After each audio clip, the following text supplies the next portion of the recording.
Hi, friends. Welcome to library this week.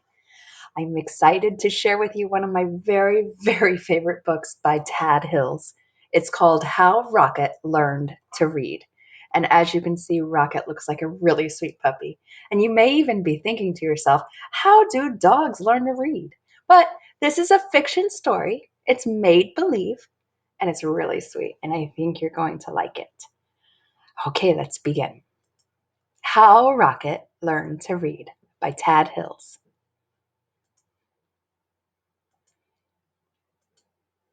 Rocket loved to play. He loved to chase leaves and chew sticks. He loved to listen to the birds sing. Every fall morning after chasing leaves, Rocket would lie down in his favorite spot under his favorite tree, and there he'd sniff the neighborhood smells and settle in for a good nap. That's my kind of dog. But one day, a little yellow bird startled Rocket. Aha! My first student! Wonderful! She sang. Rocket was confused. Student? I'm not a. But if I am your teacher, the bird interrupted, then you must be my student. Well, Rocket found it hard to argue with this bird. I am so glad you saw my sign, the bird chirped. Oh, yes, I can see it, Rocket said, but I don't know how to read. Can't read? Fantastic! She waved a wing. Welcome to my classroom. And the sign says, Class starts today. But I just came here to nap, Rocket said. No, no, there will be no napping in class, declared the bird. Except, of course, during nap time. Well, then, I can take a nap over here, said Rocket. I've had a very busy morning. Oh, not to worry. I'll be around every day, chirped the bird, until the weather turns. As Rocket breathed in the crisp air, the little yellow bird hung her banner. Ah, the wondrous, mighty, gorgeous alphabet, she marveled, where it all begins. Opening up a book, the bird began to read. She sang out the story of an unlucky dog named Buster who had lost his favorite bone. And there goes Rocket to find a new napping spot. A cool breeze carried her lively voice across the yard. At first, Rocket was disturbed, but before long he found himself captivated. To Rocket, the story was as delicious as the earthy smells of fall.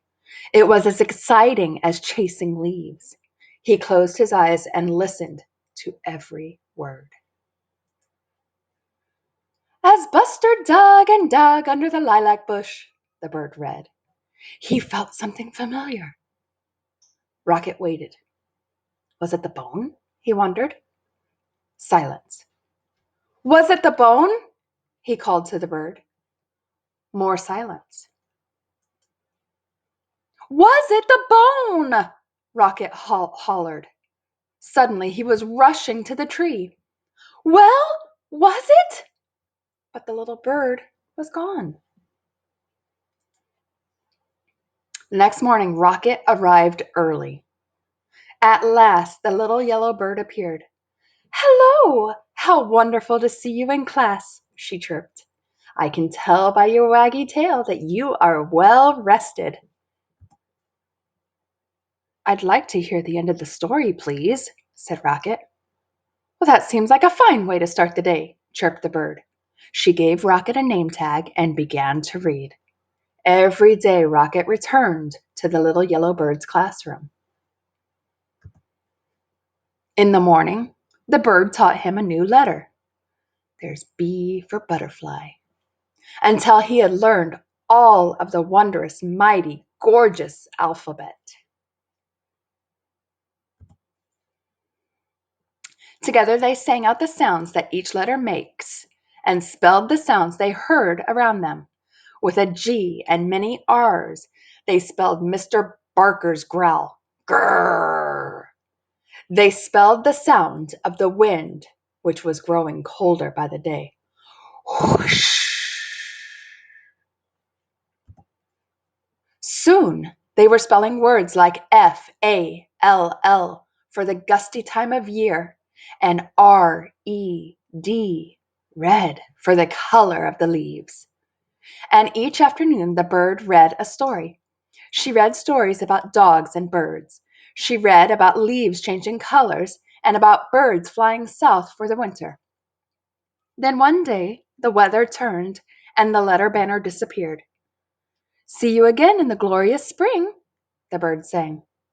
And as she flew into the wintry sky, she called, "Don't forget, words are built one letter at a time." The days grew shorter and the leaves fell from the trees. The grass became crunchy. Soon Rocket's classroom disappeared under the snow. He remembered the little yellow bird's alphabet and practiced his letters. A, B, C.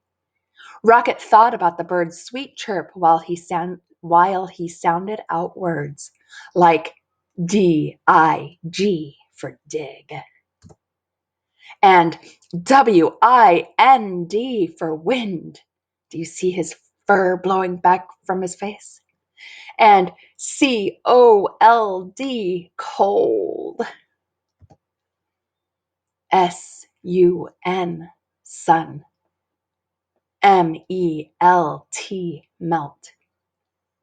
He made new friends and spelled their names. Hello, EMMA, Emma. Hi there, FRED, Fred. He spelled everything. When Rocket spelled MUD, he knew that spring, as it always does, had returned. He spelled mud. Look at him. The breeze blew warmer, the grass grew greener, and a sign appeared. Class starts tomorrow. Early the next morning, Rocket rushed to his classroom.